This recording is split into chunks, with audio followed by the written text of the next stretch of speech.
Hey, Bobby Darin fans and others. My name is Sam Tallerico, the still unacknowledged son of the legendary Bobby Darin, who just happens to be the subject of a musical currently on Broadway in previews as of this taping, which is Friday, April 25th. The opening of the show was supposed to be Wednesday, the 23rd. They pushed it back till tomorrow, Saturday, April 26th. I was in New York City this week for a few days and I got to see the show myself. And I'm here to tell you it is fantastic. If you have tickets already, you're going to have such a good time. If you don't have tickets and you're thinking about it and thinking, I don't want to see another jukebox musical, you are going to be pleasantly surprised, my friends. Jonathan Groff, who plays Bobby Darin, gives a performance that I'm telling you, if you're only going by the videos, the promotional videos that they've been showing, they don't do it justice. I think this guy doesn't have the swagger to play my bio pop on this. He's got a pleasant voice. He's good. I know he won a Tony for Merrily We Roll Along. I knew he was in Hamilton, Spring Awakening. I've never seen him live, and I'm telling you, not since Hugh Jackman in The Boy from Oz, which was back in the 90s, have I seen a more magnetic, dynamic, entertainer, and that is the word for Jonathan Groff here. He's not doing an impression of Bobby Darin. Don't go in expecting Kevin Spacey's movie Beyond the Sea to be redone. That's not what this is. I think you've already heard, if you know anything about the show, Jonathan Groff comes out as Jonathan Groff and says he's going to tell you a story. And he does embody the role, but he doesn't like all of a sudden try to transform himself. He is Jonathan Groff, and I'm saying that in the best possible way. I'm a true convert. I want to refer you to a couple of reviews that I've seen online of the previews, mind you. One, and these are both in the Reddit forums. One is Just in Time or the Jonathan Groff Social Club. If you read that review, that pretty much sums it up for me, except for a couple of things. One, he or she, I'm not sure, I think it's a he, writes that the script was, quote, bad, or the play was bad. I don't necessarily agree with that. Alex Timbers, the director, I had to cram in all this life into 2 hours and change. To do so and to give equal time to a very, very excellent supporting cast, especially these three sirens, these dancers, they call them the sirens in the play. These three women were just so entertaining to watch. When I wasn't watching Groff, I was watching them. But the other supporting cast members, he cites specifically Gracie Lawrence, who played Connie Francis, but he leaves out Erica Hankinson, hope I'm saying her name right, who played Sandra Dee. To me, she just was out of this world. A voice, personality. I think she might, be Tony nominated for a supporting role. I'm not sure. Groff, hands down, is going to get nominated. Make no mistake about that. Another great review on Reddit is Love Letters to Jonathan Groff and the cast and crew of Just in Time. These are both pretty long, but they both pretty much encapsulate what I want to say. What I'm doing right now. The other supporting cast members are also very, very, very, very good.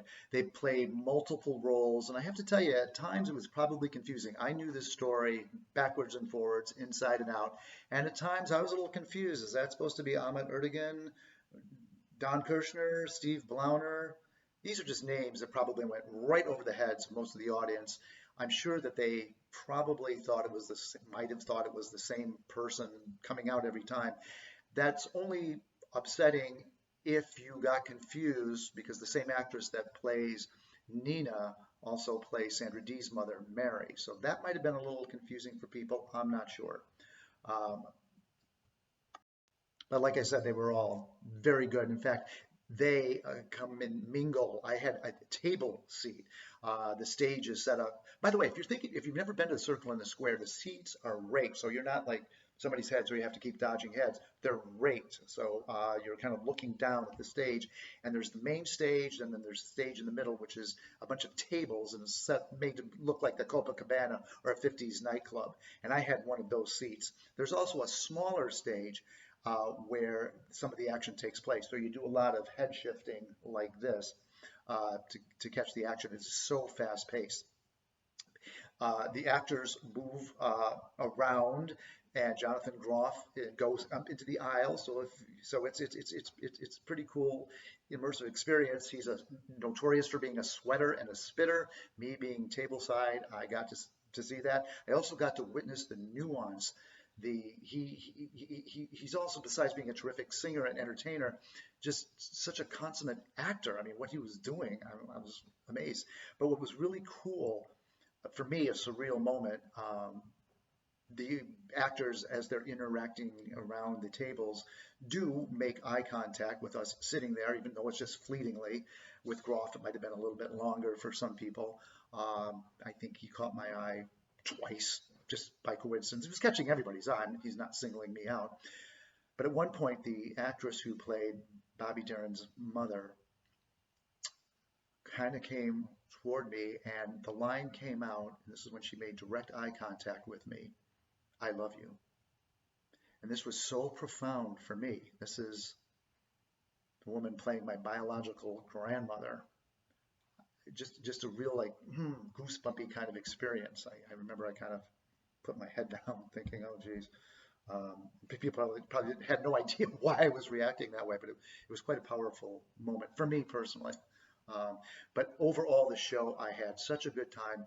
I've got a request here. People who are taking videos of the curtain calls and things like that, you're not supposed to have any cameras.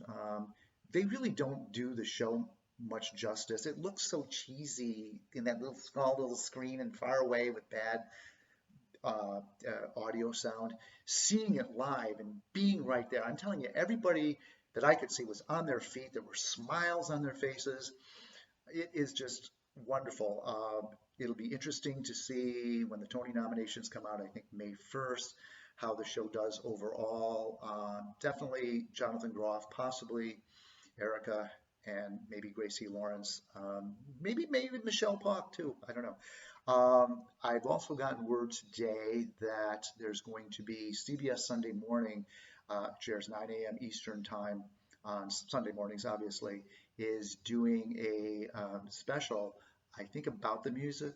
Mo Rocca is said to be interviewing Jonathan Groff and Todd Darin. So you better believe I'm going to be tuned to that. And maybe I'll have a few words to say about that. But right now, it's all about spreading the love for Bobby Darin and this musical. Go see it. The way this show is structured, I think the song, what they don't highlight is that Bobby Darin, I was counting, wrote 10 of the numbers that were in the show, which I don't think they really give him his due of what a magnificent songwriter he was. I think people are going to lose sight of that fact and just walk out of there humming Mac the Knife or Split Splash or Dream Lover, the ones they already know, and overlook some of the other ones. Hopefully this will get them, y'all, if you're watching this, to go out and get yourself a Bobby Darin compilation, buy the studio albums. You're not going to go wrong. The only other thing I will say about the show, it's for Bobby Darin purists. It's Broadway, and it's a musical, and I think the goal of the director, Alex Timbers, who did a wonderful job, was to make this as enjoyable, good time, and bringing you yet the poignancy and capturing of the things that we all know. First of all, Bobby Darin dying so young, and the big secret that he learned about in 1968.